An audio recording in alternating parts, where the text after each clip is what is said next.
लोकसभा चुनाव के मद्देनजर देश प्रदेश में सरगर्मियां बनी हुई है।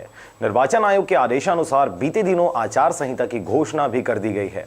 प्रदेश में निर्वाचन आयोग द्वारा 3 चरणों में मतदान किया जाना तय किया गया है, जिसके अनुसार प्रथम चरण का मतदान 11 अप्रैल से बस्तर संभाग में, वहीं द्वितीय चरण का मतदान 18 अप्रैल को महासमुंद, राजनांदगांव और कांकेर में, तीसरे चरण का मतदान 23 अप्रैल को बिलासपुर, रायपुर संभाग में किया जाना तय किया गया है।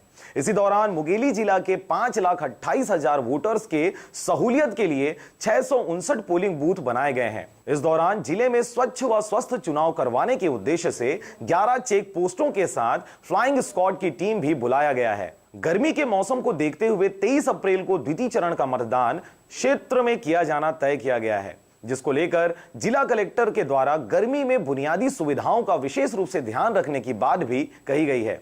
इस दौरान विधानसभा चुनाव में काफी गड़बड़ियां देखी गई थीं। इस हेतु विधानसभा चुनाव के अनुभव को भी खासी प्राथमिकता देते हुए लोकसभा चुनाव में सभी गड़बड़ियों पर विशेष ध्यान दिया जाएगा। वहीं लोकसभा चुनाव में मतदान के प्रतिशत को बढ़ाने हेतु स्वीप के जरिए मतदाताओं को पोलिंग बूथ तक लाने का प्रयास भी अंतिम क्षणों तक किया जाएगा।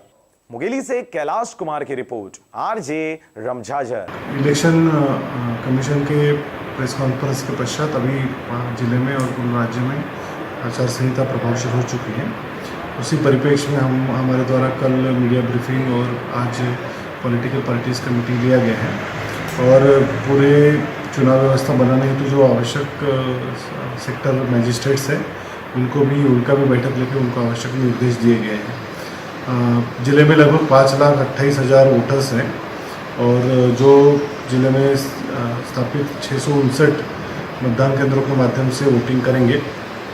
इसके अलावा जो वोटिंग प्रतिशत बढ़ाने के लिए स्वीप के तहत एक्टिविटी अभी वर्तमान में जारी है और जो अनिवार्य रूप से निर्धारित समय सीमा तक जारी रहेंगे।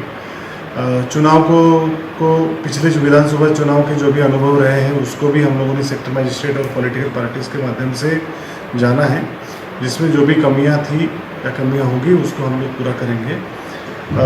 इसके अलावा क्योंकि अभी गर्मी का सीज़न है तो जो बुनियादी सुविधाएं जो मतदान केंद्रों में ऊपर रहनी चाहिए उसके संबंध में आवश्यक निर्देश मेरे द्वारा दिए गए हैं।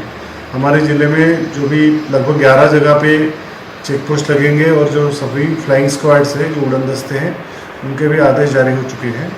जिले में अभी धारा 144 भी प्रभावशील हो चुकी है। इसके अलावा जो संपत्ति विरूपण के तहत जो भी कार्रवाई होनी है उसकी भी कार्रवाई अभी प्रक्रिया है।